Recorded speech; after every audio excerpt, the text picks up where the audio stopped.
दोस्तों, आज की खबर कोई आम खबर नहीं है, बल्कि यह वह भूचाल है जिसने वॉशिंगटन से लेकर पेरिस और दिल्ली से लेकर ग्रीनलैंड के बर्फीले पहाड़ों तक को हिलाकर रख दिया है।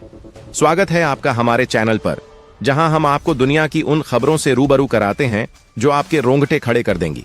अगर आप भी भारत की इस बढ़ती ढाक और वैश्विक राजनीति के इस महासंग्राम को बारीकी से समझना चाहते हैं, तो अभी इस चैनल को सब्सक्राइब कर लें और बेल आइकन दबाना बिल्कुल न भूलें, क्योंकि आज जो खुलासे मैं आपके सामने करने वाला हूं, उन्हें जानकर आपके पैरों तले से जमीन खिसक जाएगी। वीडियो के अंत तक मेरे साथ बने रहिएगा, क्योंकि कूटनीति के इस शतरंज में एक ऐसा बड़ा यू टर्न आने वाला है जिसके बारे में मुख्य धारा की मीडिया आपको कभी नहीं बताएगी। अरब सागर की लहरों से लेकर ग्रीनलैंड की जमी हुई बर्फ तक अमेरिकी राष्ट्रपति डोनाल्ड ट्रंप की जलाई हुई एक चिंगारी अब धकती हुई आग बन चुकी है। यह आग इतनी भयानक है कि इसने पूरी दुनिया की महाशक्तियों की नींद हराम कर दी है। आज हम उस ऐतिहासिक पल के गवाह बनने जा रहे हैं जिसकी कल्पना शायद किसी ने सपने में भी नहीं की थी। वैश्विक राजनीति के शतरंज पर ऐसी चाल चली गई है जिसने दुनिया भर की सुपर पावर्स के होश उड़ा दिए हैं। कूटनीति के गलियारों में, बंद कमरों में और संसदों के भीतर ऐसा तूफान खड़ा हो गया है जिसने वैश्विक सत्ता के संतुलन को, उस पावर डायनामिक्स को पूरी तरह से हिलाकर रख दिया है जिसे हम दशकों से देखते आ रहे थे। सोचिए जरा, जिस भारत को लेकर अब तक पश्चिमी देश या गोरे देश नाक भौं सिकोड़ते थे, जिस भारत को ये सिर्फ एक मामूली इमर्जिंग इकोनॉमी या एक विकासशील देश मानकर नजरअंदाज कर रहे थे, आज वही भारत, जी हां, हमारा और आपका भारत, सीधे अमेरिका के प्रभुत्व के लिए, उसकी बादशाहत के लिए सबसे बड़ी चुनौती बनकर उभरा है। अब यहां रुककर थोड़ा गहराई से सोचिए, आखिर ऐसा क्या हुआ कि कल तक जो देश हमें उपदेश देते थे, आज वो हमारे सामने नतमस्तक हैं? दोस्तों, ताज्जुब की बात तो यह है कि इस बार विरोध की आवाज, बगावत का सुर अमेरिका के किसी दुश्मन देश से नहीं आया है। यह आवाज 7 समुद्र पार चीन या रूस से नहीं आई है, बल्कि यह आवाज उठी है अमेरिका के अपने घर से, अमेरिका के अपने सबसे पुराने दोस्तों के बीच से, यानी कि यूरोप के अंदर से, और उस नाटो संगठन के अंदर से जिसे अमेरिका अपनी ताकत का सबसे बड़ा किला मानता था। डोनाल्ड ट्रंप की वापसी के साथ ही अंतर्राष्ट्रीय संबंधों में जो कड़वाहट और तनाव की आशंका जताई जा रही थी, अब वह आशंका सच साबित हो रही है। किसी ने सोचा भी नहीं था कि यह डर धरातल पर इस कदर भयानक रूप लेकर उतर जाएगा। दुनिया को इस बात का रत्ती भर भी अंदाजा नहीं था कि भारत को लेकर नाटो इतनी बड़ी घोषणा कर देगा। अमेरिका, जो खुद को दुनिया का चौधरी समझता है, उसे इस बात का कभी भी इल्म नहीं था कि उसके पैरों तले से जमीन खिसकने वाली है। इस वक्त नाटो के देश, यूरोपियन यूनियन के तमाम शक्तिशाली देश और एक तरफ अमेरिका की पूरी सत्ता और ताकत की जो सबसे बड़ी लड़ाई है, वह ग्रीनलैंड के मोर्चे पर सामने आ चुकी है। आप याद करिए, ये वही यूरोपियन यूनियन के देश हैं जो अब तक ट्रंप की हां में हां मिलाते थे। जब ट्रंप कहते थे कि खड़े हो जाओ तो वे खड़े होते थे। लेकिन वक्त का पहिया देखिए दोस्तों, आज वही देश, वही सहयोगी अमेरिकी राष्ट्रपति डोनाल्ड ट्रंप की एयरफोर्स और उनकी ताकत के सामने अपने खुद के युद्धपोत उतार चुके हैं। हालात इस वक्त ऐसे बन चुके हैं कि नाटो के अंदर ही भारत को लेकर ऐसी बात छिड़ चुकी है जो ट्रंप के लिए किसी गहरे सदमे से कम नहीं होने वाली। नाटो के अंदर एक ऐसी ऐतिहासिक फूट देखी जा रही है जो पिछले 80 सालों में कभी नहीं देखी गई। ऐसा पहली बार हुआ है कि ट्रंप जिस संगठन को अपना सबसे बड़ा हथियार मान रहे थे, अब वही हथियार उनके खिलाफ तन गया है। पर्दे के पीछे नाटो के अंदर भारत को शामिल करने की कवायद काफी समय से चल रही थी, लेकिन अब जो खबर आई है वह रोंगटे खड़े कर देने वाली है। नाटो को लेकर भारत को अब तक का सबसे बड़ा और ऐतिहासिक ऑफर आ चुका है। और दोस्तों, दिल थामकर सुनिए, यह ऑफर खुद यूरोपियन यूनियन की तरफ से आया है। यूरोप के बड़े बड़े देश यह प्रस्ताव लेकर दिल्ली के दरवाजे पर दस्तक दे रहे हैं। नाटो के अंदर अब तक जो अमेरिका का ओहदा होता था, जिस कुर्सी पर बैठकर अमेरिका दुनिया को नचाता था, अब वही पदवी, वही सम्मान और वही वीटो पावर जैसी ताकत भारत को देने की फिराक में नाटो बना हुआ है। नाटो चाहता है कि भारत उसका सबसे प्रीमियम हेड बने। आखिर ऐसा क्यों हो रहा है? क्यों यूरोप अचानक भारत का दीवाना हो गया है? इसका जवाब वीडियो के अगले हिस्से में छिपा है, जिसे सुनकर आप दंग रह जाएंगे। दरअसल अमेरिका की दादागिरी को खत्म करने के लिए इस वक्त पूरे यूरोपियन यूनियन के अंदर यह बहस छिड़ चुकी है कि आखिरकार अमेरिका को कैसे रोका जाए। और इसी सवाल का जवाब ढूंढते हुए यूरोपियन यूनियन से लेकर ब्रिक्स तक में हलचल मच गई है। अब तक जिस ब्रिक्स संगठन को लेकर पश्चिमी मीडिया मजाक उड़ाता था, आज उसी ब्रिक्स के अंदर यूरोपियन यूनियन ने जबरदस्त दिलचस्पी दिखानी शुरू कर दी है। फ्रांस के राष्ट्रपति इमैनुअल मैक्रोन ने ब्रिक्स को लेकर जो बयान दिया है, उसने पूरी दुनिया के सामने डंके की चोट पर कह दिया है कि ब्रिक्स दुनिया के लिए खतरा नहीं बल्कि उम्मीद की किरण है। दोस्तों, असल में अंदर खाने की खबर यह है कि यूरोपियन यूनियन के लगभग 22 से ज्यादा देशों ने भारत को सीधे तौर पर समर्थन दे दिया है। हवा का रुख बदल चुका है और यह पूरा घटनाक्रम अमेरिका के लिए एक बहुत बड़ी मुसीबत बन चुका है। ग्रीनलैंड में मची हलचल ने पूरी दुनिया के पावर शिफ्टिंग को भारत की तरफ मोड़ने पर मजबूर कर दिया है। आप कल्पना कीजिए कि जिस वक्त अमेरिका खुद को दुनिया का बेताज बादशाह समझ रहा था, उसी वक्त उसके अपने वफादार उसके खिलाफ खड़े होकर भारत की जय जयकार कर रहे हैं। वॉशिंगटन में व्हाइट हाउस के गलियारों में इस वक्त हड़कंप मचा हुआ है, क्योंकि फ्रांस ने भारत को एक पॉजिटिव पावर बताकर अमेरिका की एक ध्रुवीय दुनिया की सोच को सिरे से खारिज कर दिया है। मैक्रोन का यह कहना है कि ब्रिक्स और G7 के बीच जो पुल बन सकता है, उसका नाम है भारत। भारत इकलौता वो देश बन चुका है जिस पर रूस भी भरोसा करता है, अमेरिका भी और यूरोप भी। यूरोप अब अमेरिका की डराने वाली नीतियों और प्रतिबंधों की धमकी से ऊब चुका है। वह अपनी गिरती हुई अर्थव्यवस्था के लिए नए रास्ते और नए दोस्त तलाश रहा है। और यह सब तब हो रहा है जब भारत के विदेश मंत्री डॉक्टर S जयशंकर पेरिस की गलियारों में कूटनीति की नई इबारत लिख रहे हैं। उनकी एक एक मुलाकात और एक एक बयान यूरोप की सोच को बदल रहा है। भारत की बढ़ती ताकत और ब्रिक्स की अध्यक्षता ने दिल्ली को इस पूरे खेल का सबसे महत्वपूर्ण खिलाड़ी बना दिया है। यूरोप को समझ में आ चुका है कि अगर उसे डूबने से बचना है तो भारत का दरवाजा खटखटाना ही होगा।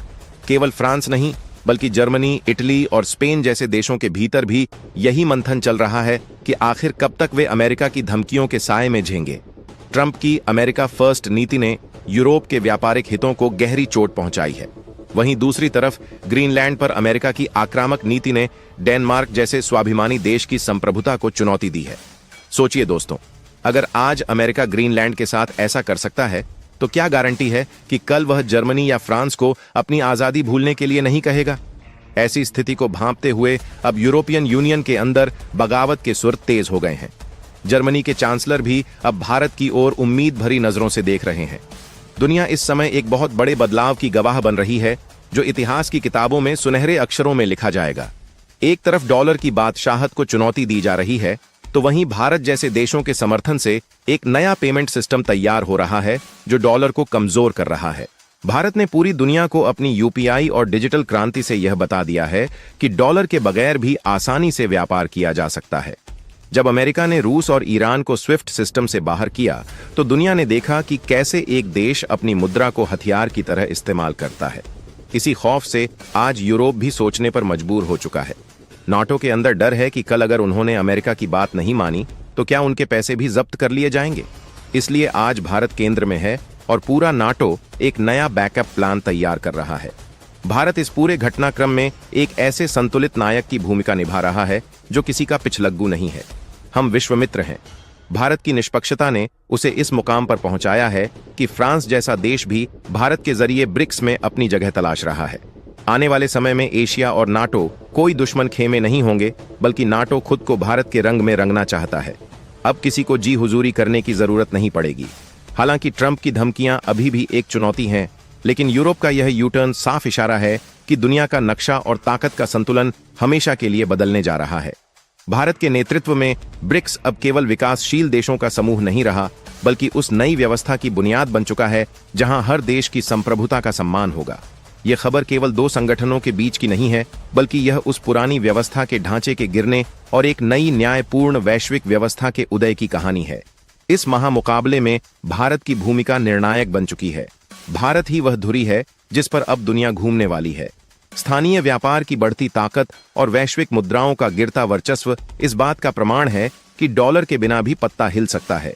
भारत और रूस, भारत और जापान, भारत और ऑस्ट्रेलिया के बीच अपनी स्थानीय मुद्राओं में हुआ व्यापार अमेरिका के मुंह पर एक करारा तमाचा है। फ्रांस के राष्ट्रपति मैक्रोन ने जो कदम उठाया है वह इसी जरूरत का मेल है, क्योंकि यूरोप के उद्योगपति देख रहे हैं कि उनका मुनाफा गिर रहा है। वे भारत के 140 करोड़ लोगों के विशाल बाजार से कटना नहीं चाहते। इसीलिए नाटो के अंदर भारत को एक स्पेशल स्टेटस देने की बात चल रही है, जिसका भारत हकदार है। पूरी दुनिया जानती है कि भारत कभी अपनी ताकत का गलत इस्तेमाल नहीं करेगा। हमारी संस्कृति सबको साथ लेकर चलने की है, न कि सिर्फ अपने बारे में सोचने की। अब इस पूरे घटनाक्रम के बीच भारत का नाटो में संभावित प्रभाव अमेरिका के लिए सबसे बड़ी चुनौती है। एक्सपर्ट्स मान रहे हैं कि अगर ग्रीनलैंड में दो महाशक्तियां टकराती हैं, तो एक तरफ ट्रंप की मिसाइलें होंगी और दूसरी तरफ भारत के साथ खड़े वो 24 देश होंगे जो भारत के समर्थन में उतर चुके हैं। ट्रंप शायद अपने ओवल ऑफिस में बैठकर यही सोच रहे होंगे कि यह भारत अचानक इतना ताकतवर कैसे हो गया। ग्रीनलैंड जो शांति के लिए जाना जाता था अब एक वॉर जोन में तब्दील हो रहा है। डेनमार्क ने साफ कर दिया है कि अगर अमेरिका ने हद पार की तो जवाब इतना आक्रामक होगा जिसकी कल्पना भी नहीं की जा सकती।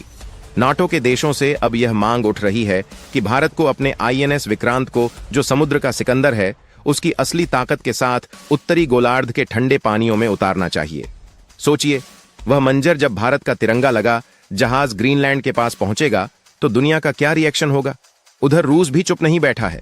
जो यूरोप कल तक रूस को दुश्मन मानता था, वही अब भारत के जरिए रूस से नजदीकियां बढ़ाने की कोशिश कर रहा है। निचोड़ यह है कि पूरी वैश्विक ताकतें ट्रंप की नीतियों के खिलाफ एक दीवार बनकर खड़ी हो गई हैं। दुनिया मान चुकी है कि अगर किसी के हाथ में दुनिया का रिमोट कंट्रोल होना चाहिए तो वह भारत है।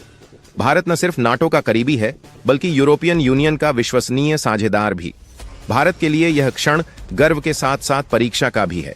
दुनिया हमें एक संभावित नेतृत्वकर्ता के रूप में देख रही है। दिल्ली के साउथ ब्लॉक से लेकर प्रधानमंत्री कार्यालय तक हर फैसला बहुत सोच समझकर लिया जा रहा है। भारत जानता है कि जल्दबाजी में उठाया गया एक कदम भारी पड़ सकता है, इसलिए हम किसी भी गुट में शामिल होने से पहले अपनी शर्तें खुद तय करेंगे। उधर अमेरिका की बेचैनी बढ़ती जा रही है क्योंकि उसे अंदाजा है कि अगर भारत और यूरोप एक हुए तो उसका दशकों पुराना वर्चस्व खत्म हो जाएगा। ट्रंप प्रशासन एक तरफ मनाने की कोशिश कर रहा है तो दूसरी तरफ दबाव बनाने के रास्ते भी देख रहा है, लेकिन भारत अब वो देश नहीं रहा जो दबाव में आ जाए। हमने यूक्रेन संकट से लेकर मध्य पूर्व तक यह दिखा दिया है कि हम राष्ट्रीय हितों को सर्वोपरि रखते हैं। इसी संतुलित नीति ने हमें किंग मेकर बना दिया है। चीन भी आशंकित है कि अगर भारत यूरोप के करीब गया तो उसकी चालें कमजोर पड़ जाएंगी। अंत में दोस्तों, यह लड़ाई सिर्फ जमीन के टुकड़े या व्यापार की नहीं है, यह वर्चस्व और सम्मान की लड़ाई है जिसमें भारत विजेता बनकर उभर रहा है। भारत की यह नई इबारत आने वाली सदियों तक याद रखी जाएगी। वीडियो अच्छा लगा हो तो इसे ज्यादा से ज्यादा शेयर करें ताकि हर भारतीय को इस गौरवशाली खबर का पता चल सके। हमें कमेंट करके जरूर बताएं कि क्या आपको लगता है कि भारत को नाटो का नेतृत्व संभालना चाहिए। आपके विचार हमारे लिए बहुत महत्वपूर्ण हैं। अगर अभी तक सब्सक्राइब नहीं किया है तो जाते जाते फिर से याद दिला दूं, ऐसी ही नॉलेजेबल और विश्लेषण से भरपूर वीडियो के लिए चैनल को सब्सक्राइब जरूर करें। जय हिंद।